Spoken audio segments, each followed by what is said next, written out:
නමස්කාර වේවා බුදුරුවනට සැමදා බුදු හිමි සරණ යමි. නමස්කාර වේවා දම්රුවනට සැමදා සදහම් සරණ යමි. නමස්කාර වේවා සංඝරුවනට සැමදා මහා සංඝ සරණ යමි. නමස්කාර වේවා තුනුරුවනට සැමදා තිසරණ සරණ යමි. සාදු සාදු සාදු. අප හැම දෙනාගේ කල්යාණ මිත්‍ර ගුරු දේවෝත්තම පරම පූජනීය පින්වත් ලොකු ස්වාමින් වහන්සේ නිදුක්ව නිරෝගව දීර්ඝායුෂ සම්පත්තියම ලබත්වා. සාදු සාදු සාදු. වාසනාවන්ත සදහෙවත් පින්වතුනේ, අද ධර්මදානයන් සිදුවෙන්නේ දැනට අසනීප තත්ත්වයෙන් පසුවෙන පින්වත් කුමාරිහාමී තෝරදෙනිය මෑණියන්ට ඉක්මනින්ම නිදුක් නිරෝග සුවපත් භාවය සැලසේවා කියන පැතුම මුල් කරගෙන ධර්මදානය සිද්ධ කරන්නේ ඕස්ට්‍රේලියාවේ මෙල්බර්න් නුවර වෙසෙන පින්වත් නිශාන්ත සහ කුමුදුනී යන දෙපළ. පින්වතුනි, අපේ ජීවිතවලට ආශිර්වාද පිණිසත් නිදුක් නිරෝග සුව සලසාගනු පිණිසත් අපි මේ ලංකාවේ ජනතාව, විශේෂයෙන් බොදු ජනතාව ගොඩාක් හුරු වෙලා ඉන්නවා බෝධීන් වහන්සේව හරසරින් පුදන්න. බෝධි වන්දනා, බෝධි පූජා, බෝධීන් වහන්සේ වෙනුවෙන් කෙරෙන සත්කාර පින්වතුන්ලා තමන්ගේ ජීවිතයට ආශිර්වාද පතා සිදු කරනවා. බෝධීන් වහන්සේ වැඳීම, බෝධීන් වහන්සේ පිදීම තමන්ගේ ජීවිතයට විශාල ආශිර්වාදය. බෝධීන් වහන්සේ උදෙසා කරන සත්කාරයේ සරහත් සම්මා සම්බුදුරජාණන් වහන්සේ වර්ණනා කරපු එකයි. මුලින්ම බෝධීන් වහන්සේ උදෙසා මහා සත්කාරයක් අපගේ ශාස්තෘන් වහන්සේ විසිනුයි සිද්ධ කළේ. ඒ අපගේ බුදුරජාණන් වහන්සේ ශ්‍රී සම්බුද්ධත්වය සාක්ෂාත් කරලා පළමුවෙනි සතිය බෝධීන් වහන්සේගේ මූලයේම ඵල සමුවත් සුවයෙන් වැඩ හිටියා. අපි අහලා තියෙනවා පඨමං බෝධි පල්ලංකං. පළමු සතියේ බුදුරජාණන් වහන්සේ බෝමැඩ පළඟක් බැඳගෙන වැඩ හිටියේය. ဒ ුතියංච අනිම්මිසං. දෙවනි සතිය ඒ බුදුරජාණෝ අනිමිස ලෝචනයෙන් වැඩ සිටිසේක. අනිමිස ලෝචනය කියලා කියන්නේ මොකක්ද පින්වතුනි? අදටත් දඹදිව බුද්ධගයා භූමියට ගියාම බුද්ධගයාවේ වජිරාසන මේ මහා විහාරයේ අසලම ඒ වජිරාසන විහාරේ වගේම තව විහාරයක් තියෙනවා, පුංචි එකක්. ඒ විහාරයට කියනවා අනිමිස ලෝචන චේතිය. අනිමිස ලෝචන චේතිය තියෙන්නේ මහබෝධීන් වහන්සේට ඊසාන දෙසින්. අපගේ අරහත් සම්මා සම්බුදු රජාණන් වහන්සේ ශ්‍රී සම්බුද්ධත්වයෙන් දෙවනි සති බෝධීන් වහන්සේගේ ඊසාන දෙසාවට වැඩම කළා. අනිමිස ලෝචන චෛත්‍යස්ථානය තියෙන භූමියේ සිට බුදුරජාණන් වහන්සේ මහබෝධීන් වහන්සේ දෙස බැලුවා. තමන් වහන්සේට ශ්‍රී සම්බුද්ධත්වයේ සාක්ෂාත් කරන මොහොතේ සෙවන සලසාලු මාර සේනාවන් පැමිණෙද්දී පවා බුදුරජාණන් වහන්සේ අසලින්ම සෙවන සදසදා සිටියා වූ ඒ උතුම් බෝධීන් වහන්සේ උදෙසා අපගේ බුදුරජාණන් වහන්සේ මහත් වූ උපහාර පූජාවක් කළා. පුරා සතියක් ඇසිපිය නොහෙලා ඒ අභිනීල වූ කාරුණික වූ සම්බුදුන් එතු සංගලින් බෝධීන් වහන්සේ දෙස බලා හිටියා. අපේ බුදුරජාණන් වහන්සේ තමයි බෝධීන් වහන්සේ උදෙසා මහා උපහාරය මුලින්ම කළේ. ඊට පස්සේ බෝධි වන්දනාව බෝධීන් වහන්සේ පිදීම කියන එක ශ්‍රාවක පිරිසට හුරුවක් පුරුද්දක් විදිහට පැමිණියා. ඒක උනේ මෙන්න මෙහෙම. අපගේ සුගත තථාගත අරහත් සම්මා සම්බුදුරජාණන් වහන්සේ වැඩිම කාලයක් වැඩ හිටියේ ජීවිතේ මේ සැවැන්නුවර දෙව්රම් මහා විහෙරේ. සම්බුදු දිවියේ වැඩිම කාල වකවානුවක් ගත වෙන්නේ සැවැන්නුවර දෙව්රම් මහා විහෙර ඒ සැවැන්නුවර ඇසුරු කරගෙන. ඉතින් ඒ කාලේ බුදුරජාණන් වහන්සේ ගැන ප්‍රසිද්ධිය තිබිලා තින්නේ භාග්‍යතුන් වහන්සේ සැවැන්නුවර වැඩ ඉන්නවා. සැවැන්නුවර වැඩ ඉන්නවා කියලා. දුර ඈත ඉඳලා මිනිස්සු බුදුරජාණන් වහන්සේව දැකීම පිණිස එන්නේ සැවැන්නුවර දෙව්රම් විහෙරට. අද වගේ මේ මාධ්‍ය ක්‍රමයක් ඒවා මේවා නැහැනේ පින්වතුනි. එතකොට මිනිස්සු අහනවා බුදුරජාණන් වහන්සේ මේ කාලේ කොහෙද වැඩ ඉන්නේ? ඔන්න දැනගන්න ලැබෙනවා සැවැන්නුවර දෙව්රම් විහෙරේ කියලා. ඒ මිනිස්සු දුර ඈත ඉඳලා කිලෝමීටර් ගණන් ගෙවාගෙන ඔන්න පැමිණෙනවා. ඒ පැමිණෙනකොට අනේ සමහරට සති ගණන් ගත වෙන බුදුරජාණන් වහන්සේ වෙන කොහෙට හරි වැඩම කරලා. අර මිනිස්සු සෑහෙන දුරක් ගෙවාගෙන ඇවිල්ලා බුදුරජාණන් වහන්සේගේ පායුග වඳින්න එනකොට භාග්‍යතුන් වහන්සේ නැහැ. අඬ යනවා කියනවා. අනේ අපි මෙච්චර දුරක් ගෙවාගෙන අපේ භාග්‍යතුන් වහන්සේ දකින්න ආවා. පිරිකරත් අරගෙන ආවා. අයියෝ අපට පූජා කරගන්න බැරි වුණා කියලා. අඬා ඒ අය හැරිලා යනවා. මේක බලාගෙන හිටියා සැවැන්නුවර දෙව්රම් මහා විහෙර කර වූ මහා දානපතිය. අනාථපිණ්ඩික සිටුවරයා. අනාථපිණ්ඩික සිටුතුමා දකිනවා මිනිස්සු එනවා. ඇවිදින් භාග්‍යතුන් වහන්සේ නැත කියා දැනගන්නවා. හැඬුම් කඳුලින් මිනිස්සු හැරියනවා. බුදුරජාණන් වහන්සේ යලිත් වතාවක් සැවැන්නුවර දෙව්රම් විහෙරට වඩින තෙක් අනාථපිණ්ඩික සිටුවරයා ඉවසිල්ලේ බලාන හිටියා. භාග්‍යතුන් වහන්සේ චාරිකාවේ වැඩම කරලා ඔන්න සැවැන්නුවර දෙව්රම් මහා විහෙරට වැඩම කළා. එතකොට අනාථපිණ්ඩික සිටුතුමාගේ තිබ්බ වැදගත්කම කියන්නේ බුදුරජාණන් වහන්සේත් එක්ක මේක ගිහින් කෙලින්ම කතා කළේ නැහැ. මෙහෙම ප්‍රශ්නයක් ස්වාමීනි වෙනවා කියලා. මේක කතා කළා උපස්ථායක භික්ෂුන් වහන්සේත් එක්ක. අපේ ධර්ම භාණ්ඩාගාරික ආනන්ද මහතෙරුන් වහන්සේ ළඟට ගිහින් අනාථපිණ්ඩික සිටුවරයා කියනවා ස්වාමීනි බුදුරජාණන් වහන්සේ දකින්නු පිණිස බොහෝ පිරිසක් භාග්‍යතුන් වහන්සේ නැති දවස්වලටත් සැවැන්නුවරට එනවා. ස්වාමීනි මේ මිනිස්සු හරි වේදනාවෙන් දුකටපත් වෙලා තමයි බොහෝ දෙනෙක් හැරියන්නේ. ස්වාමීනි ඒ අපගේ භාග්‍යතුන් වහන්සේ දෙව්රම් මහා විහෙරේ නැති මොහොතකත් බුදුරජාණන් වහන්සේ උදෙසා කරන සත්කාරය සම්මානය භාග්‍යතුන් වහන්සේ උදෙසා පූජා කරන්න තියෙන දේවල් පූජා කිරීමට යම් මේ පූජනීය දෙයක් මේ දෙව්රම් විහෙරේ තිබුණොත් නරකද කියලා ඇහුවා. එතකොට ආනන්ද ස්වාමීන් වහන්සේ කියනවා සිටුවරය බොහෝම වටිනා අදහසක්. මා මේ ගැන තිලෝගුරු භාග්‍යවත් බුදුරජාණන් වහන්සේගෙන් විමසන්න. ඉතින් විවේක වේලාවක් ලැබුණට පස්සේ ආනන්ද ස්වාමීන් වහන්සේ බුදුරජාණන් වහන්සේත් එක්ක මේ සියලු ප්‍රවෘත්ති කියා හිටියා. ස්වාමීනි භාග්‍යතුන් වහන්සේ ශාස්ත්‍රුන් වහන්සේ වෙනුවෙන් පුදන්නට ශාස්ත්‍රුන් වහන්සේ සදිස වූ වෙනත් අන් කිසිවක් නැත්තේද? එතකොට බුදුරජාණන් වහන්සේ වදාලා ආනන්දය බුදුරජාණන් වහන්සේව සිහි කරගෙන භාග්‍යතුන් වහන්සේ හට කරන සත්කාර සම්මාන සියල්ල කරන්ට සුදුසු චෛත්‍ය තුනක් තියෙනවා. එකක් තමයි ශාරීරික චේතිය. ඊළඟට පාරිභෝගික චේතිය. ඊළඟට උද්දේශික චේතිය. ශාරීරික චේතිය කියලා කිව්වේ බුදුරජාණන් වහන්සේගේ ශාරීරික ධාතුන් වහන්සේලා. එහෙම නැත්නම් ශාරීරික ධාතුන් වහන්සේලා වඩා හිඳුවා කරවන ලද සෑය.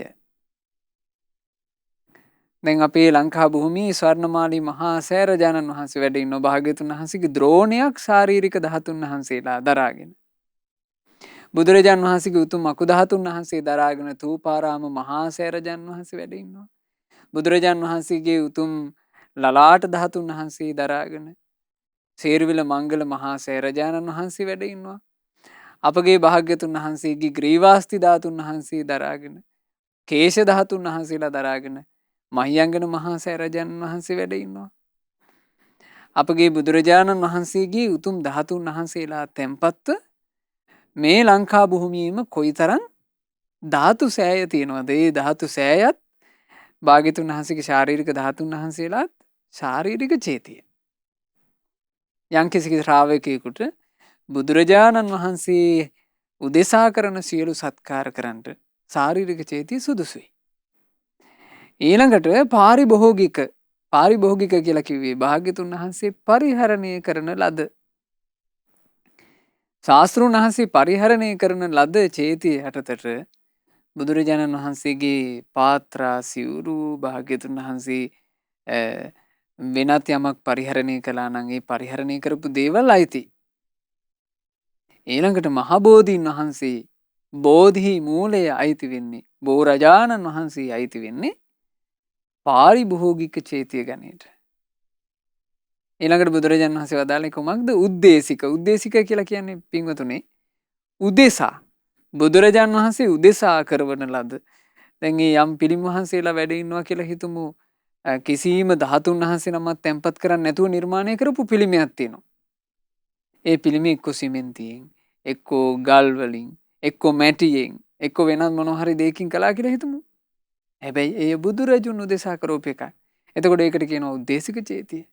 භාග්‍යතුන් වහන්සේ වෙනුවෙන් කරවපු විහාර තියෙනවා උද්දේශික චේතිය. උදෙසා කෙරෙව්වා. මේ සියල්ලම බුදුරජාණන් වහන්සේව සිහි කරගෙන පුදන්න තියෙනවා. සම්බුදුවරු එහෙම පුදන්න පුළුවන්. සම්බුදුරජාණන් වහන්සේලාව පිදීම පිණිස සම්බුදු ගුණ දැන ගැනීමයි ශ්‍රාවකයාට අවශ්‍ය වන්නේ. බුදුරජාණන් වහන්සේ ජීවමානව වැඩ ඉන්නවද නැද්ද කියන එක ශ්‍රාවකයාට සම්බුදුරජාණන් වහන්සේ පිදීමට ප්‍රශ්නයක් වෙන්නේ. අපි අසා තිබෙනවා නේද? අපගේ ලෞතුරා භාග්‍යවත් තරහත් සම්මා සම්බුදුරජාණන් වහන්සේ පිරිනුවම් වැඩියාට පස්සේ ඒ බුදුරජාණන් වහන්සේගේ උතුම් ශාරීරික ධාතුන් වහන්සේලා ද්‍රෝණ 8කට බෙදී ගියා. ඒ ද්‍රෝණ 8 ඒ තැන්වල දඹදිව තැන්පත් කරලා මහා සෑය ඉදි වුණා. අපේ මහා කස්සප මහරහතන් වහන්සේ බලනවා අනාගතය ගැන සිහි කරලා. අනාගතයේ සම්බුද්ධ ශාසනයට වින කටින මිසදිටුව බලවත් වෙනවා. මිසදිටුව බලවත් වුණාට පස්සේ මේ ධාතු සෑය විනාශ කරන්න පුළුවන්. එතකොට ධාතුන් වහන්සේලා වෙනසී යනවා. ඒ නිසා මේ ධාතුන් වහන්සේලා සුරක්ෂා වෙන පිළිවෙලක් කල්ැතුවම සංවිධානය කළ යුතුයි. ඒකට අජාසත්ත මහා රජුරුවත් එක්කනේ අපේ මහා කස්සප මහරහතන් වහන්සේ කතිකා කරගත්තේ. මහා කස්සප මහරහතන් වහන්සේ රජුරවන්ට කිව්වා රජතුමනි මම ඉදි වූ උතුම් සෑරජාණන් වහන්සේලාගෙන් ධාතුන් වහන්සේලා පමණක් ස්වල්පයක් ඉතුරු කොට ඉතුරු සියලු ධාතුන් වහන්සේලා වරගන්නවා. ඒ සියලු ධාතුන් වහන්සේලා තැන්පත් කරලා අපි විශේෂ මේ සෑරජාණන් වහන්සේ නමක් විශේෂ ධාතු ගර්භයක් අපි ඉදි කරන්න ඕන. මේ වැඩි ප්‍රසිද්ධියටපත් නොකර. එතකොට අජාසත් රජුරු එකඟ වුණා. එකඟ වෙලා මේක අර පොළොවෙන් ඉහළට ගොඩාක් පෙනෙන්නේ නැති වෙන විදිහට පොළොව යටට වෙන්න ධාතු ගර්භයක් සකස් කළා. ඒකට කියනවා වාල සංඝාට චේතිය කියලා. අදටත් වාල සංඝාට චේතියේ නටඹුන් කොටස් අපිට බලා ගන්න පුළුවන් රජගහනුවර ගියාම. එතකොට මේ වාල සංඝාට චේතියේ ඉදි වෙනකොට දඹදිව ඉදි වෙලා තිබුණචි උතුම් සෑරජාණන් වහන්සේලාගේ ධාතුන් වහන්සේලා අපේ මහා කස්සප මහරහතන් වහන්සේ ධාතු ගර්භයට එරදියෙන් වැඩම කරලා අරගත්තනේ. සෑරජාණන් වහන්සේගේ පූජනීයත්වය වෙනුවෙන් ධාතුන් වහන්සේලා ස්වල්පයක් ඉතුරු කරලා අනිත් ඔක්කොම අරගත්තා. ඒ අරගන්න සෑයෙන් සෑයට වඩිනකොට රාමගාමී තිබුණා සෑයක්. ඒ සෑරජාණන් වහන්සේ ළඟට යනකොට මහා කස්සප මහරහතන් වහන්සේට සුවිශාල නාග පෙන පේනවා. නයින්ගේ පෙන. පෙන පුප්පාගෙන නයි ඉන්නවා පේනවා. එතකොට මහා කස්සප මහරහතන් වහන්සේ බැලුවා ඇයි මාහට මේ වගේ බාධාවක් එන්නේ? එතකොටම සිහිපත් වුණා මේ උතුම් ධාතුන් වහන්සේලා ශාස්ත්‍රූන් වහන්සේගේ අදිෂ්ඨානයෙන් තියෙන එක. මෙහි වැඩ ඉන්නවා ද්‍රෝණයක් ධාතුන් වහන්සේලා. ඒ ද්‍රෝණයක් ධාතුන් වහන්සේලා මතු අනාගතයේ ලංකා භූමියේ ස්වර්ණමාලී මහා සෑරජාණන් වහන්සේ උදෙසා වෙන් වෙලා තියෙනවා. මහකස මහරතන සැරියාව. ඉතින් එහෙම තමයි අපිට මේ ලංකා භූමියට ස්වර්ණමාලි මහසෑයට ධාතුන් වහන්සේලා ලැබෙන්නේ. ද්‍රෝණ 7ක් ධාතුන් වහන්සේලා තැන්පත් කරලා වාල සංඝාට චේතිය නිර්මාණය වුණා. ওই චෛත්‍ය නිර්මාණය වෙලා තියෙනකොට රජගහ නුවර එක උපාසකම්ම කෙනෙක් මේ අම්මා උදෑසනින්ම තමන්ගේ නිවසේ අවදි වෙලා දොර අරිනකොට ගේ ඉස්සරහා වැටකොළු වැලක වැටකොළු මල් 4ක් පිපී තිබුණා. පින්වතුන් දැක ඇති වැටකොළු මල් කහපාට මලක්. මේ මල දැක්කට පස්සේ අම්මා මේ මල් කැඩුවා. මේ මල් කඩාගත්තේ අර ධාතු සෑය සිහි කර කර. අනේ මට සෑරජන් වහන්සේට මේ මල් පූජා කරන්න නැත්නම් කියලා. ඒ අම්මට වට්ටියක් ආදී මුකුත් තිබුණේ. අර මල් 4 අම්මා දෝතේ තියාගෙන ඒ වාල සංඝාට චේතිය තියෙන තැනට පියවර තියතිය ගියා බුදුරජාණන් වහන්සේ ගුණ සිහි කර කර. අනේ භාග්‍යතුන් වහන්සේ නිකලෙස් අරහං ගුරු උපදේශ නැතුවම බුදුරජාණන් වහන්සේ ධර්මය අවබෝධ කළා සම්මා සම්බුද්දයි. මගේ බුදුරජාණන් වහන්සේ අවබෝධයට අනුවම ජීවිතය ගත කළා විද්‍යාචරණ සම්පන්නයි. සුන්දර නිවනට වැඩම කළා බුදුරජාණන් වහන්සේ සුගතයි. ලෝකේම අවබෝධ කරගෙන මේ දුක් විඳින ලෝකෙන් නිදහස් වුණා බුදුරජාණන් වහන්සේ ලෝකවිදු. ඒ භාග්‍යතුන් වහන්සේ දමනය නොවුවන් දමනය කරන්න අතිශය දක්ෂයි අනුත්තර පුරුෂ ධම්මසාරති. දෙවියන්ටත් මිනිසුන්ටත් සැනසෙල්ලට මඟ කියන ගුරුවරයා මගේ බුදුරජාණන් වහන්සේ සත්තා දේව මනුස්සාන. අවබෝධ කරගත්ත ධර්මයේ හරිය ලස්සනට විස්තර කළා බුදුරජාණන් වහන්සේ. බුද්ධ මේ සියලු ගුණ දරා ගන්න තරම් වාග්යවන්තයි භගවා කියලා සිහි කර කර දැන් මේ අම්මා පාරේ ඇවිද යනවා. ඇවිද යනකොට ගව දෙනක් කුලප් වෙලා ආවා. මේ අම්මා දැක්කේ නෑ. පාරේ යමින් හිටපු අම්මට එන්න. ගව දෙන ඇන්නගෙන ගියා. මේ අම්මට මාරාන්තික පහරක් වැදුනේ. එහෙම මේ අම්මා ඇදගෙන වැටුණා. කවුරුත් පාරේ හිටියේ නෑ. ඒ අම්මව දකින්න කිසි කෙනෙක් හිටියේ නෑ. ඒ අම්මර පූජා කරන්න අතේ තියාගෙන හිටපු මල් පාරේ විසිරී ගියා. සෑරජුන් දක ගන්නට පෙර සෑයට ලං වෙන්න පෙර අම්මා මෙලොව අත්හැර ගියා. බලන්න පිංගුතුනි ජීවිතේ අපේ මේ ජීවිතවල අපිටත් ඔය සංසිද්ධිය උරුමයි නේද? කොයියම්ම තැනක කොයියම්ම හෝ විදිහකින් අපි මේ ලෝකේ අත්හැරලා දාලා යන්න එපැයි. ඒක එන්නේ කොයි ක්‍රමයකටද කියලා අපිට කියන්න බෑනේ. බලන්න උතුම් කටයුත්තක් කරන්න යන කෙනාට අතරමඟදී සිද්ධ වෙච්ච නැස්පැත්තිය. ගව දෙනක් යනගෙන ගියා. ඒ අම්මා එහි කලුරිය කරනවා. පාර මැද ඒ අම්මා මේ යනකොට නිදා පිබිදියක් වගේ තව්තිසා දෙව් භවනේ මහා දෙව් විමානයක ඉතා සුන්දර දෙව්දුවක් විදිහට උපදිනවා. පින තමා රැස් කරගත්ත පින තමන්ව එහි අරගෙන යනවා. චිරප්ප වාසින් පුරිසන් දූරතෝ සොත්තිමා ගතන්. දුර රටක සුවසේ රස්සා කර කර හිටපු මිනිස්සෙක් ඒ රට අත්හැරලා තමන්ගේ මව් රට එනකොට ඥාති මිත්තාසු හජ්ජාච අභිනන්දන්ති ආගතන්. ඥාතින් මිත්‍රයෙන් හිතවතුන් පෙරට ගිහිල්ලා ඔහුව සතුටින් සාදරයෙන් පිළිගන්නාසේ. තතේව කත පුඤ්ඤම්පි අස්මා ලෝකා පරංගතං. ඔය වගේමයි පින් කළ තැනැත්තා මෙලොව අත්හැර පරලොව යන කලට පුඤ්ඤානි පතිගන්හන්තු පියං ඥාති වාගතං. තමා රැස් කරපු පිනම පැමිණෙනවා තමාව පිළිගන්නට ප්‍රිය ඥාතියෙක් වගේ. දෙව් විමනක උපන්නා. ඒ දෙව් විමනේ ඉපදිලා මේ දෙව්දු දිව්‍ය සැපයෙන් සැපවත් වෙවි වාසය කරනකොට දවසක් දෙදෙව් ලෝකාධිපති සක්දිවිදු ඔය දිව්‍ය විමානේ ළඟ යනවා. යදි දැක්ක අලුත් විමානයක්. සක්දිවිදු රථේ නවත්තනවා. මාතලේ රථේ නවත්තන්න. මාතලේ අපි යමු අර විමානේ බලන්න. සක්දිවිදු ටිකෙන් ටික ලං වෙනකොට සක්දිවිදු දුටු දේ විමාන වත්තුවේ සඳහන් වෙනවා. සක්දිවිදු දකිනවා ඒ විමානේ වහල රත්තරන් පාටයි. ඒ විමානේ කණු රන්වන් පැහැයෙන් යුක්තයි. ඒ විමානේ පොළොව රත්තරන් පාටයි. ඒ විමානේ පිහිටලා තියෙන්නේ මේ ලස්සන රන්වන් වැල්ලක් සහිත භූමියක. ඒ භූමියේ පැම් පොකුණු තියෙනවා ලස්සන ලොකු පැම් පොකුණු. ඒ පැම් පොකුණු වල මල් පිපී තියෙනවා කියනවා කුමුදු, නෙළුම්, මානිල්, ඕලු ආදී ඒ ඔක්කොම රත්තරන් පාටයි. පොකුණේ පීනන මාළුවෝ පවා රන්වන් පැහැයෙන් යුක්තයි. හරි ලස්සන රන් පැහැයක් මේ විමානේ තිබුණා.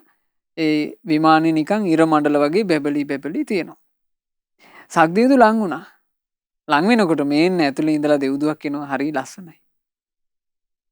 සක්දියුදු අහනවා ශාහ සුන්දරී. ඔයාට මෙච්චර ලස්සන දිව්‍ය විමානයක් ලැබෙන්න. ඔයාට මෙච්චර ලස්සන දිව්‍ය රූපයක් ලැබෙන්න. මෙච්චර දිව්‍ය ආනුභාවයක් ලැබෙන්න. මනුස්ස භූතා කිම කාසි පුඤ්ඤං. ඔයා මනුස්ස ලෝකේ ඉද්දි කරගත්ත පින මොකක්ද? එතකොට ඇය කියනවා දේවේන්ද්‍රය මම භාග්‍යතුන් වහන්සේගේ සෑය පුදනු පිණිස මල් චුට්ටක් අරගෙන යමින් හිටියා. අතරමැගදී ගවදිනක් කනලා මම මිය ගියා. ඕක තමයි මං කරගත්ත පින. ඇය කියනවා දේවේන්ද්‍රය මං මේ බුදුරජාණන් වහන්සේගේ සෑය ළඟට ගියා නම් සෑ රජුන්ට මල් පිදුවා නම් මට මීටත් වඩා සැප ලැබෙනු ඇති. සක්දියුදු සතුටු වුණා. දැන් ඇයි සක්දියුදු සතුටු වෙන්නේ? සක්දියුදු කියලා කියන්නේ බුදුරජාන් වහන්සේ ගැන අචල ප්‍රසාදයක් තියෙන, ධර්මයේ සංගරුවන ගැන අචල ප්‍රසාදයක් තියෙන, ආරේකාන්ත සීලයක් තියෙන සෝවාන් කෙනෙක්. සක්දියුදු කියනවා තිට්ටන් තේ නිබ්බුතේ චාපි සමේ චිත්තේ සමේ ඵලං. අහෝ ඒ බුදුරජාණන් වහන්සේලා අසිරිමත්. ඒ බුදුරජාණන් වහන්සේ ජීවමානව වැඩ ඉද්දී වේවා. ඒ බුදුරජාණන් වහන්සේ පිරිනුවම් පා කල්හි වේවා. සමේ චිත්තේ සමසිතකින් බුදුරජුන් පුදව්වොත් සමේ ඵලං විපාකේ සමානයි. චේතෝ පනිදි හේතුහි සත්තා ගච්ඡanti සුග්ගතින්. සිතේ තියෙන ප්‍රසාදේ හේතු කරගෙනමයි සත්‍ය සුගතිය යන්නේ. හිතේ ප්‍රසාදය. එතකොට භාග්‍යතුන් වහන්සේගේ උතුම් ධාතු චෛත්‍ය, භාග්‍යතුන් වහන්සේගේ පාරිභෝගික චෛත්‍ය, උද්දේශික චෛත්‍ය පින්වතුනි අපි හිතේ ප්‍රසාදින් වදිනවා නම් අදටත් අපට මහත්ඵල මහානිසංස පින් රැස් කරගන්න අවකාශي මුදුටම තියෙනවා. බුදුරජාණන් වහන්සේ විස්තරය කළා. විස්තරය කළා කිව්වා ආනන්දය දැන් මේ කාලවකෝ වනේ ශාස්ත්‍රුන් වහන්සේ ජීවමානව වැඩ ඉන්න හින්දා මෙකල ශාරීරික ධාතු වැඳීමක් නැහැ කිව්වා. මෙකල භාග්‍යතුන් වහන්සේගේ නාමයෙන් වන්දනා කරන්න සුදුසුම දේ කිව්වා බෝධීන් වහන්සේ පාරිභෝගික චේතිය. එනිසා ආනන්දය ගයාවේ වජිරාසන භූමියේ පිහිටි උතුම් බෝධීන් වහන්සේගෙන් ඔබ මේ බෝ බීජයක් ගෙන්වා ගන්න කිව්වා. එතකොට ආනන්ද ස්වාමීන් වහන්සේ අපේ මහා මොග්ගල්ලාන මහරහතන් වහන්සේ ලෝක මතක් කරනවා. මොග්ගලන් මහරහතන් වහන්සේ එරදියෙන් වැඩම කළා ගයාවේ වජිරාසන භූමියට. සැවැත් නුවර ඉඳලා වජිරාසන භූමියට සාමාන්‍ය කිලෝමීටර් 450ක් විතර තියෙනවා. ඒ දුර එරදියෙන් වැඩම කළා. එරදියෙන් වැඩම කරලා මොග්ගලන් මහරහතන් වහන්සේ බෝධීන් වහන්සේගේ මේ බීජයක් බෝධීන් වහන්සේගෙන් ගිලිහිලා බිමට පතිත වෙන්න පෙර මේ උතුම් වස්ත්‍රයකට බෝධීන් වහන්සේගේ බීජය අරගත්තා. ඒ බෝධීන් වහන්සේගේ බීජය බිම වැටෙන්න දුන්නේ නැහැ. අතරමැදදී මෙහෙම අරගත්තා. එරදියෙන්නේ. ඒ අරගෙන මේ බෝ බීජය තමයි සැවැත් නුවර දෙවුරා විහෙරට අරගෙන ඉන්නේ. ආනන්ද ස්වාමීන් වහන්සේට මේ බෝ බීජය ලබා දුන්නා.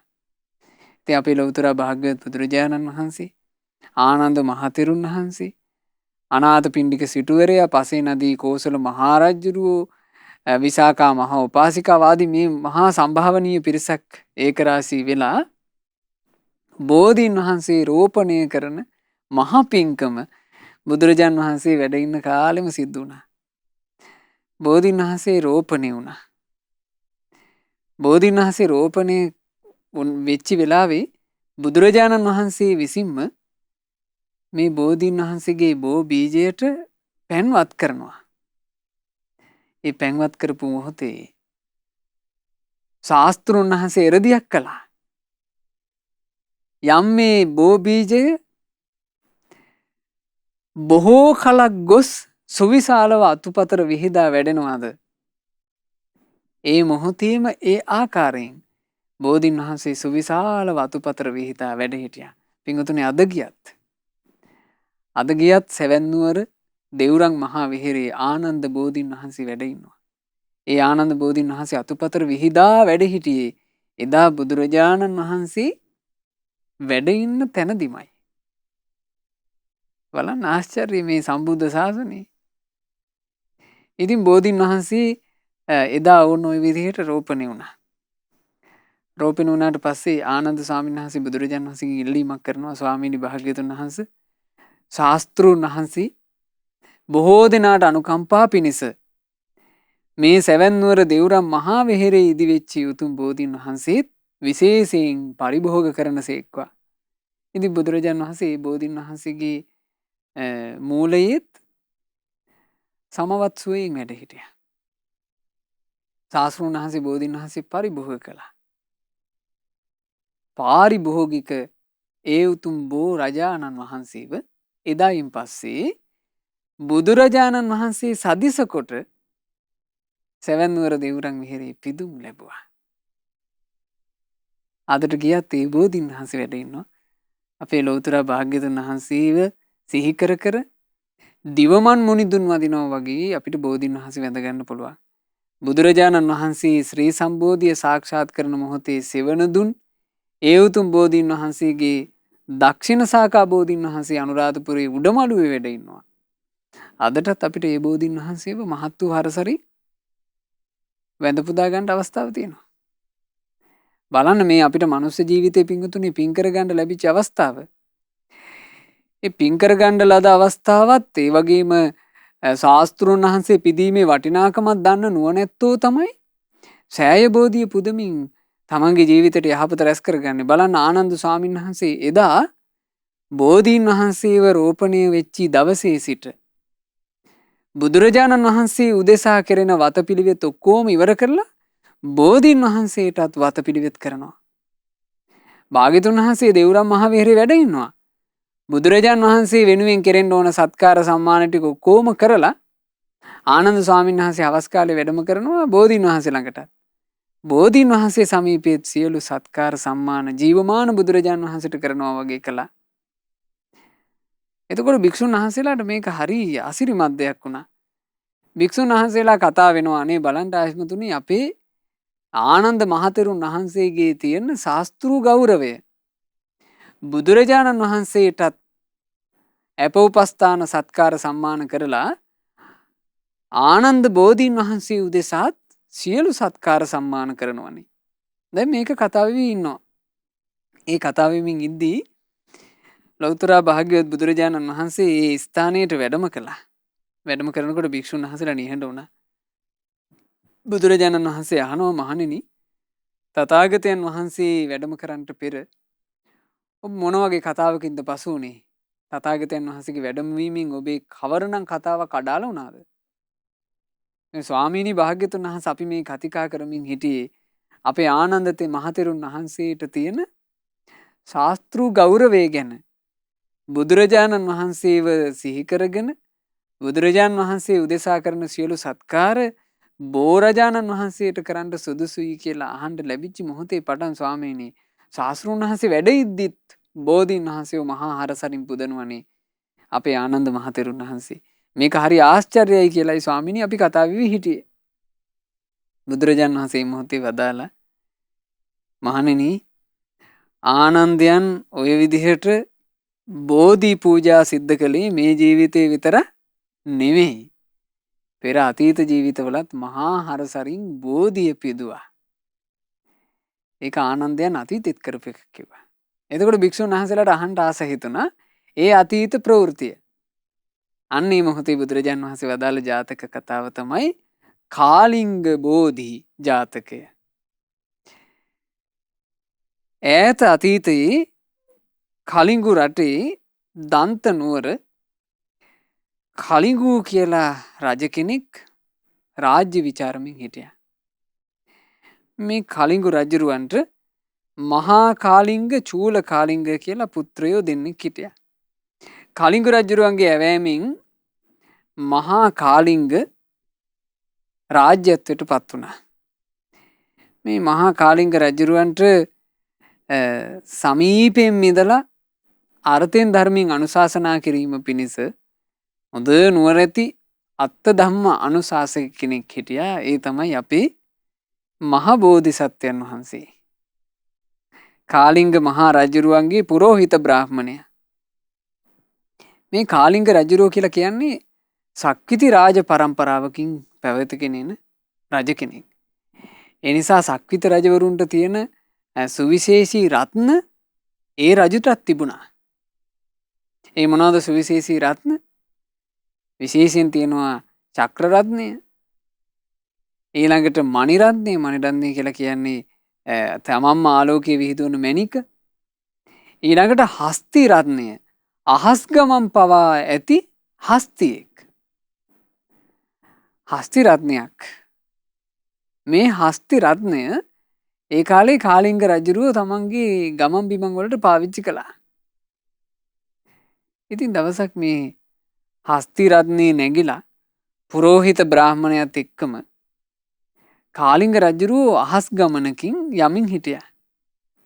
ඒ යමින් ඉද්දි පින්වතුනි අහසේ එක තැනක නිකම් පවුරක වැදුනා වගේ හස්තියා ගමන නවත්තා අහසේම හිටියා.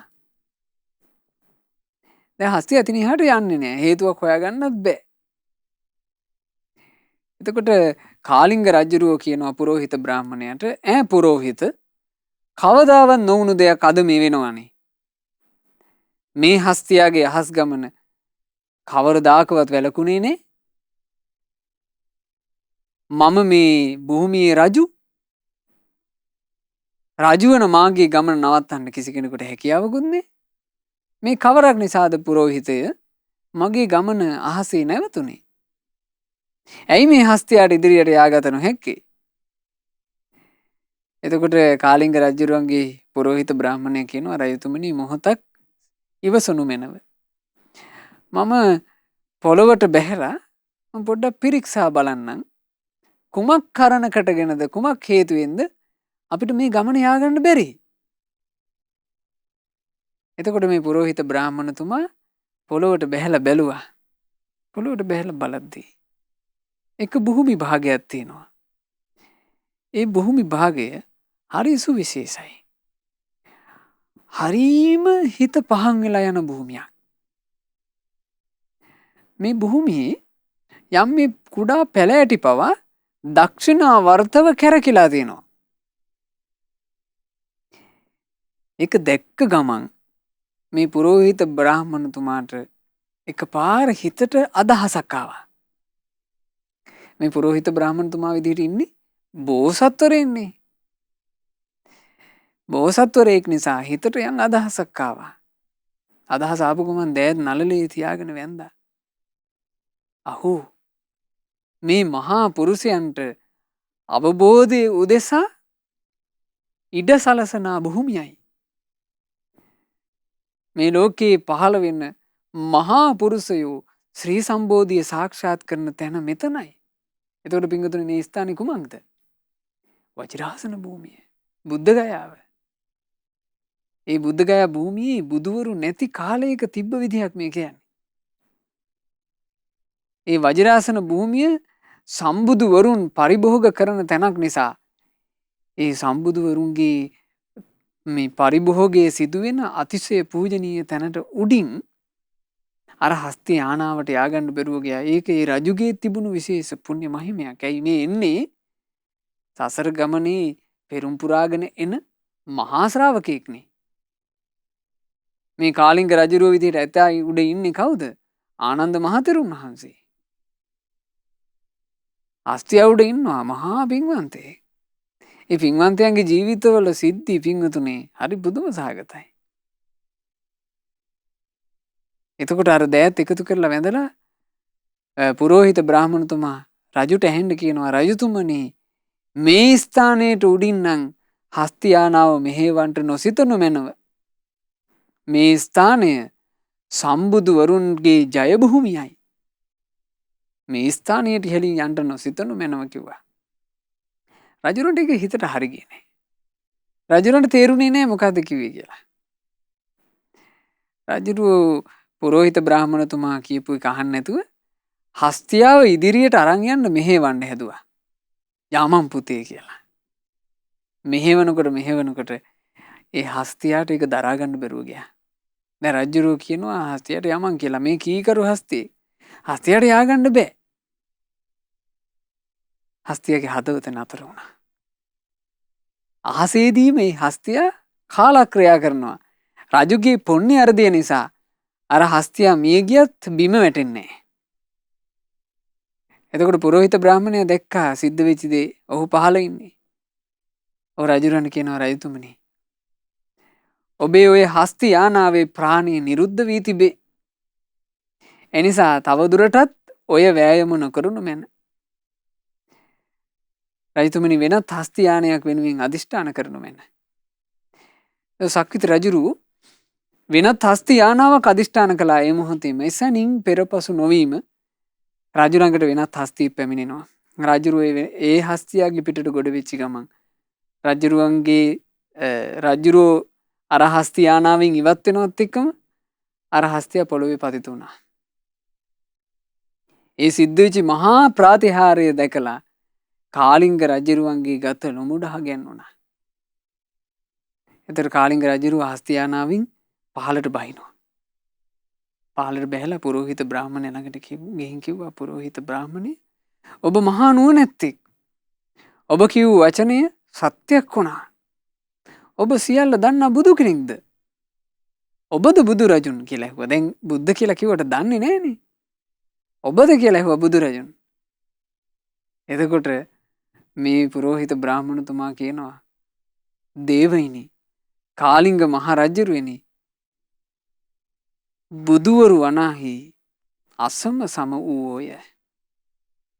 බුදුරජාණන් වහන්සේලා ලෝකයට ඉතා කලාතුරකින් පහළවන්නේ. මා ඔබට මාගේ දැනුමින් ඒ බුදුවරු ගැන කීවා පමණි. මා බුදුවා නොවේ. රජතුමනි යම් මේ අරහත් සම්මා සම්බුදුරජාණන් වහන්සේලා ලොව පහළ වෙනවාද?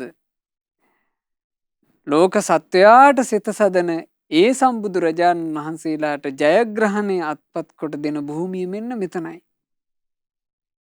රජතුමනි දැන් අපට මේ ස්ථානය දැක ගන්නට ලැබුණේය. මේ ලැබුණු මොහොතේ අප මේ ස්ථානයේ මහා හරසරින් පිදිය යුත්තේමය.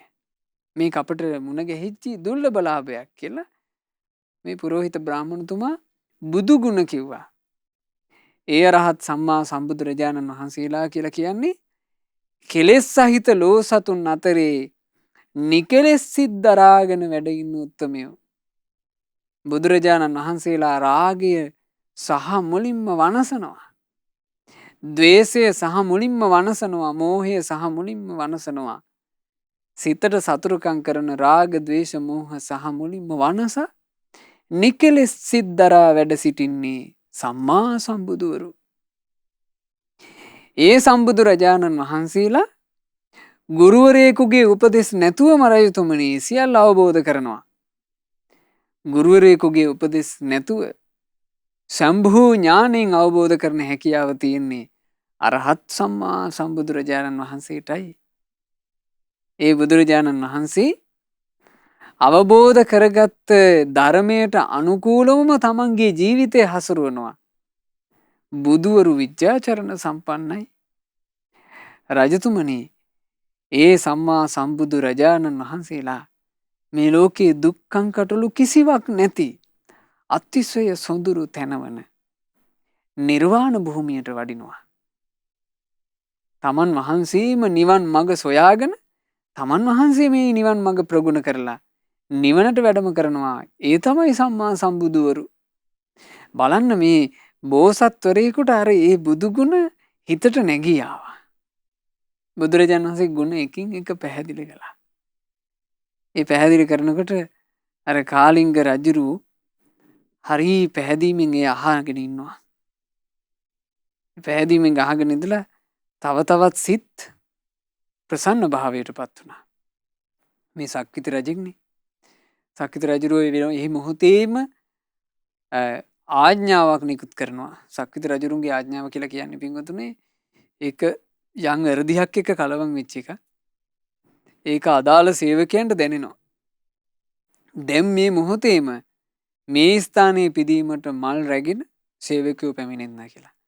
එතකොට රජුරුවන්ට පිදීම පිණිස මලුත් අරගෙන සේවක පිරිස ගයාවේ වජිරාසන භූමියට පැමිණුණා. එදා ඒ කාලිංග මහා රජු මහත් මුතු හරසරින් සම්බුදුවරුන්ගේ ජය භූමිය වන්දනා කළා. ඉතින් බුදුරජාණන් වහන්සේ ඕන් ඔය විස්තරේ භික්ෂුන් වහන්සේලා නොදැන සිටි කාලයෙන් වැසී ගියා වූ ඒ විස්තරේ එදා භික්ෂුන් වහන්සේලාට හෙළිදරව් කළා කාලිංග බෝධි ජාතකය. කාලිංග රජුරෝ බෝධීන් වහන්සේ වැඩ හිඳින භූමිය පිදූ කතාව.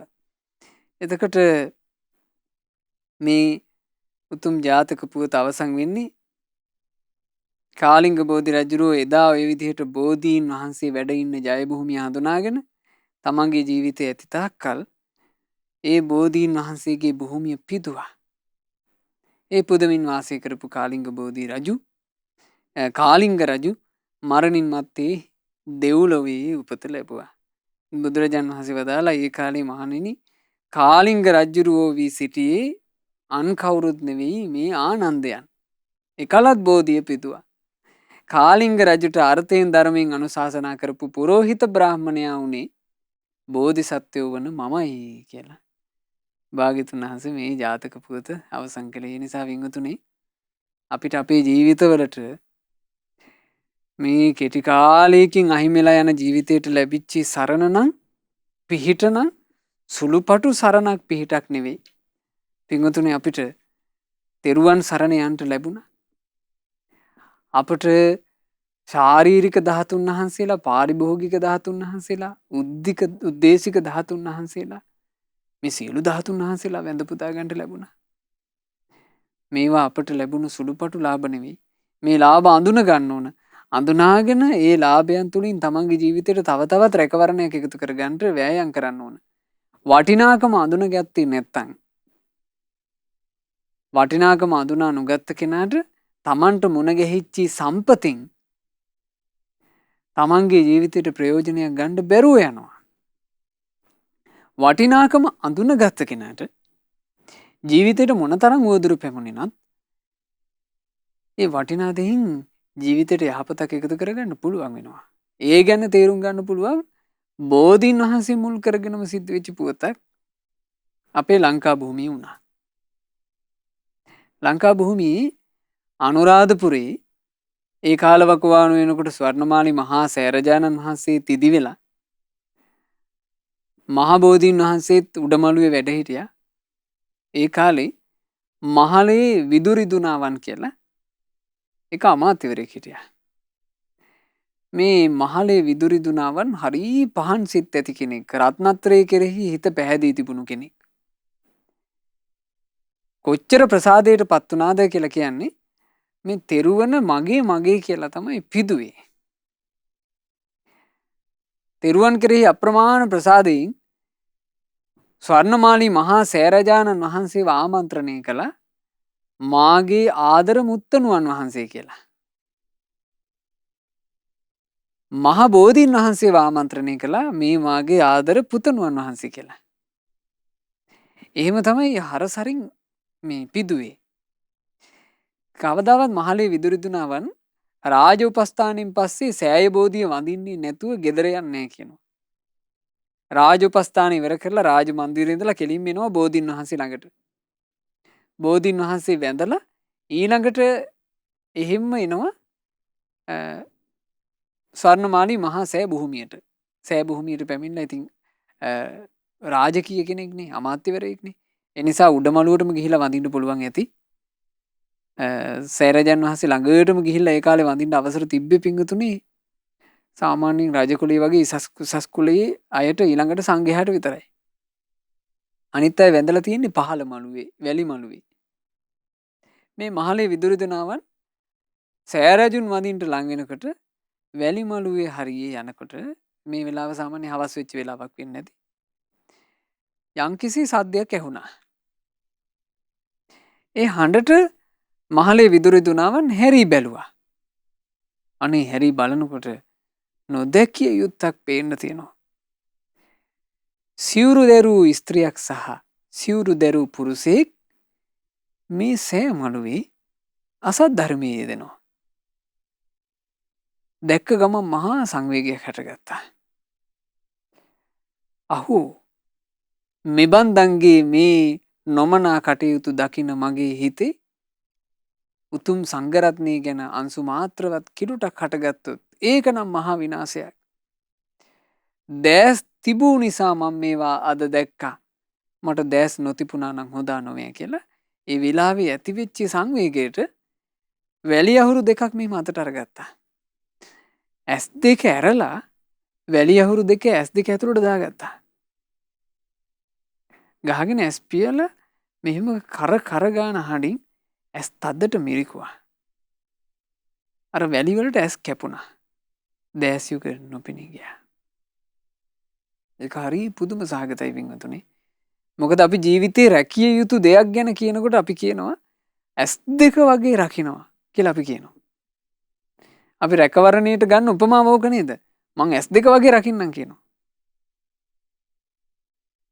ඇස් දෙක වගේ රකින්නම් කියලා තමයි අපි රකින්න දෙයක් ගැන උපමාවට පවා කියන්නේ. හැබැයි සම්බුද්ධ ශාසනයේ තෙරුවන් සරණ මුණ ගැහිම තෙරුවන් සරණේ වටිනාකම දන්න අය දැක්කේ ඇස් දෙකටත් වඩා උතුම් කොටයි. එනිසා ඇස් දෙකත් වනසාගෙන සරණ රැකගත්තා.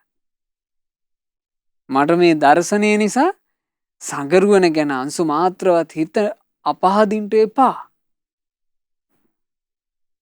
මේ ඇස් දෙක වෙනසී ඒවා. ඒක හරි පුදුම එකක් පින්වතුනි.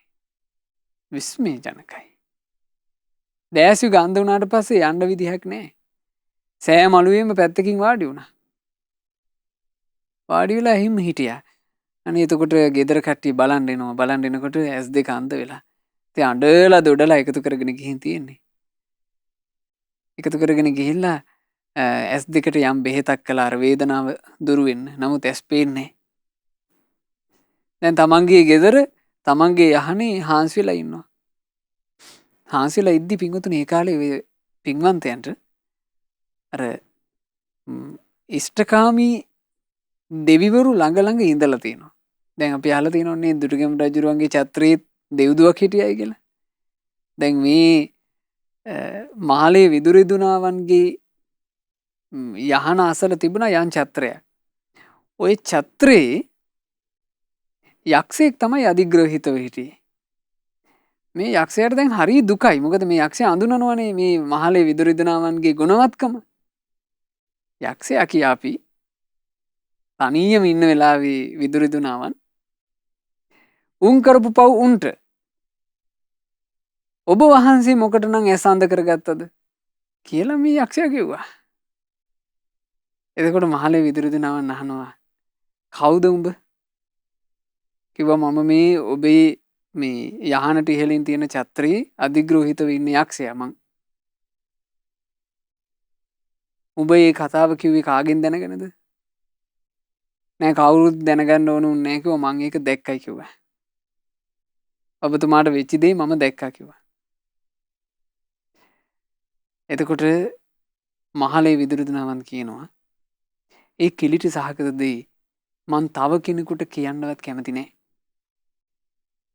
මං ඒක කිසි කෙනෙකුට කිව්වේ නෑ. ඒත් උඹ දැන් මේක දන්නවා. උඹ මේක දැනගත්තා ඒ නිසා උඹට තහනම් කිව්වා අදින් පස්සේ මගේ ඡත්‍රේ ඉන්න එක. ඡත්‍රේ තහනම් කළා. මේ යක්ෂයාගේ හිත කොච්චර පැහැදුනාද? ඒ යක්ෂයා මහලේ විදුරිදුනාවන්ගේ ගුණ කියා මහේ ශාක්‍ය දෙවි දේවතාවුන් වහන්සේලා ළඟට ගියා. ওই ගුණ කිය යනකොට ওই ගුණ කතාව ඇහුණා කියනවා මහානුභාව සම්පන්න නාගරාජයෙකුට. නාගරාජයාගේ හිත හරියට පැහැදුනා. ඒ නාගරාජයා අනේ මහලේ විදුරිදුනාවන් කියන ඒ මහෝත්තම පුරුෂයාට බෝධින් වහන්සේ පිදීම පිණිස මේන්න මේ කඩුපුල් මල දෙන්න කියලා නාගලෝකයේ කඩුපුල් මලක් අර යක්ෂයාගේ අතට දුන්නා. ඒ යක්ෂයා මේ කඩුපුල් මල අරගෙන එනවා. අරගෙන ඇවිල්ලා ඒ කඩුපුල් මල මහලේ විදුරිදුනාවන්ට දීලා සමා කරගත්තා. මං ඒ කියපු වචනෙට මට සමා වෙන්න කියලා. ඉතින් විදුරිදුනාවන් සමාව දුන්නා. දැන් අර නාග කඩුපුල් මලේ සුවඳ එනවා. මනුස්ස ලෝකේ නැති සුවඳක් නේ. එතුමාට හරි ආසයි මේ මල පූජා කරන්න නම්. ඥාති පුත්‍රයෙකුට කිව්වා පුත්‍රය මට මේ මල පූජා කරන්න ආසයි මාගේ ආදර පුතණුවන් වහන්සේට. පුතණුවන් වහන්සේ කිව්වේ මහබෝධීන් වහන්සේට. පුත්‍රේ මාව එකතු කරගෙන ඵලයන් කිව්වා. ඉතින් ඥාති පුත්‍රයාත් එක්ක දැන් මෙතුමා අන්ධ නිසා කඩුපුල් මලත් අරගෙන බෝධීන් වහන්සේ ළඟට යනවා. බෝධීන් වහන්සේ ළඟට ගිහිල්ලා අර ඥාති පුත්‍රයාගේ උදව්වෙන් ඔන්න කඩුපුල් මල බෝධීන් වහන්සේට පිදුවා. ඒ පුදනවට ඒ කාලේ කියලා තියෙනවා හරි ලස්සන නමක් පලන්දනවා කියලා. මල් පලන්දනවා. මේ මහලේ විදුරුදුනාවන්ට කියවුණා අනේ පුත්‍රය මේ නාග කඩුපුල් මල උතුම් බෝධීන් වහන්සේගේ පැළඳී තියෙන හැටි මට S2 තිබ්බනම් බලා ගන්න තිබුණානේ කියලා කියවුණා.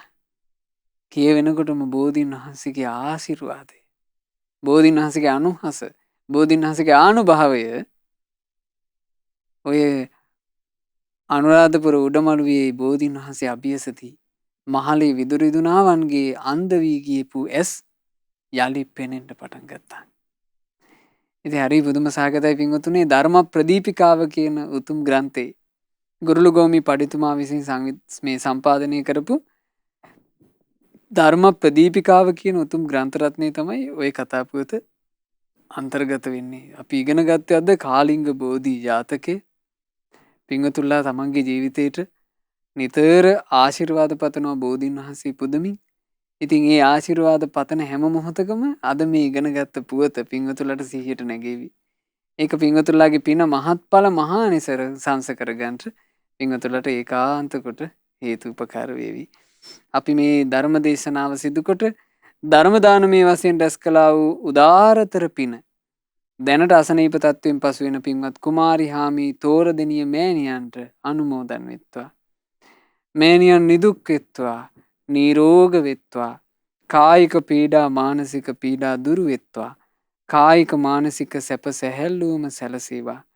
මෑණියන්ට ඊතා ඉක්මනින්ම නිදුක් නිරෝග සුව ශාන්තිය ලැබේවා. සාදු සාදු සාදු. රැස් කළ සියලු පින් සියලු දෙවියෝ අනුමෝදන් වෙත්වා.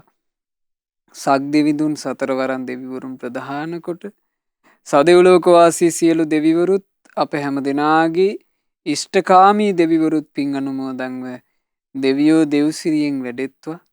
ඒ දෙවියෝ අප හැම දෙනාව ආරක්ෂා කරත්වා. සාදු සාදු සාදු.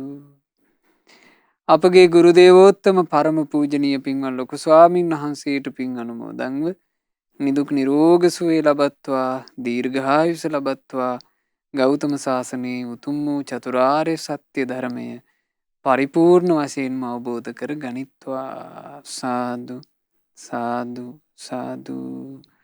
අද ධර්මදාන සිදු කළා වූ ඕස්ට්‍රේලියාවේ මෙල්බර්න් නුවර වෙසෙන පින්වත් නිශාන්ත සහ කුමුදුනී දෙපළගේ නමිනුත්, පින්වත් කුමාරි හාමි තෝරදෙනිය මෑණියන්ගේ නමිනුත්, යන්තාක් මීයන්ට යෙදුණු ඥාති සමූහයා වෙද්ද සියලු ඥාතීන් පින් අනුමෝදන්ව පරලෝ වශයෙන් සැපයටම පත්වෙත්වා.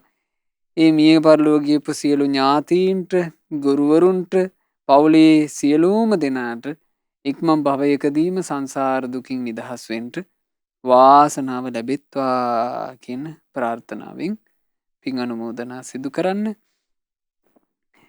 ඒ දැනට අසනීප තත්වයෙන් පසු වෙන පින්වත් කුමාරි හාමි තෝරදෙනිය මෑණියන්ටත්, ඒ වගේම සුජීවත්ව සිටින අප්පුහාමි පියාණන්ට, අයිරාංගනී මෑණියන්ට මේ සියලුම පින් අනුමෝදන් වෙත්වා. නිදුක් නිරෝග සුව ශාන්තිය, දීර්ඝායුෂ සම්පන්නිය සියලු යහපත සෙත සැලසේවා. ධර්ම දානය සිදු කළ ඕස්ට්‍රේලියාවේ මෙල්බර්න් නුවර වෙසෙන පින්වත් නිශාන්ත කුමුදුනී යන දෙපළටත්, පවුලේ සියලු දෙනාටත්, දරුවන්ටත්, ඥාති හිත මිත්‍රාදීන් සියලු දෙනාටත්, නන් අයුරින් මේ උදෙසා උදව්පකාර කරපු පින්වතුන්ලා සියලු දෙනාටත් මේ සියලු පුණ්‍ය ධර්මයන්ගේ ආශිර්වාදයෙන් සියලු යහපත, සියලු අභිවෘද්ධිය සැලසේවා. රැකී ආරක්ෂා ව්‍යාපාර දියුණුවට පත්වෙත්වා, සාර්ථකත්වයට පත්වෙත්වා. දරුවන්ගේ මුණුපුරන්ගේ අධ්‍යාපන කටයුතු ਸਰව ප්‍රකාරයෙන් සාර්ථකත්වයට පත්වෙත්වා. පින්වතුන්ලා හැම දෙනාට ඒ පවුලේ විදේශගතව ගෙවන ඒ පින්වතුන්ලාටත්, මේ ලංකාවේ ජීවත් වෙන සියලු දෙනාටත් කිසිම කරදරයකින් බාධාවකින් තොරව සැනසෙල්ලේම තම තමන්ගේ ජීවිත ගත කරන්නට ලැබෙත්වා. තවදුරටත් කලන මිතුරු ඇසුරේ සුවසේ පින් කර ගන්නට ලැබෙත්වා. ධර්මයේ හැසිරෙන්න ලැබෙත්වා. අද ධර්ම දාන සිදු කළ ඔබටත්, ශ්‍රද්ධා මාසික ධර්ම දාන සමාජික පින්වත් හැමටත්, ශ්‍රද්ධා කාර්ය මණ්ඩලයේ සියලු දෙනාටත්, සුපින්වතුන්ලා හැම දෙනාට මේ ගෞතම බුද්ධ ශාසනය තුළ හොඳට පින් කරගෙන ධර්මයේ හැසිරිලා තෙරුවන් සරණේ ආශිර්වාද සෑය බෝධිය වැඳලා රැස් කරන පිනේ ආශිර්වාද මේ හැම එකක්ම තමන්ගේ ජීවිතයට ලං කරගෙන ගෞතම ශාසනයේ පිහිට පිළිසරණ ලබා ගන්නට වාසනාව ලැබේවා. තෙරුවන් සරණයි. නමෝ බුද්ධාය. මෙවැනි වටිනා ධර්ම දේශනා ශ්‍රවණය කිරීමට ශ්‍රද්ධා ඩේලි YouTube චැනලය සබස්ක්‍රයිබ් කරන්න.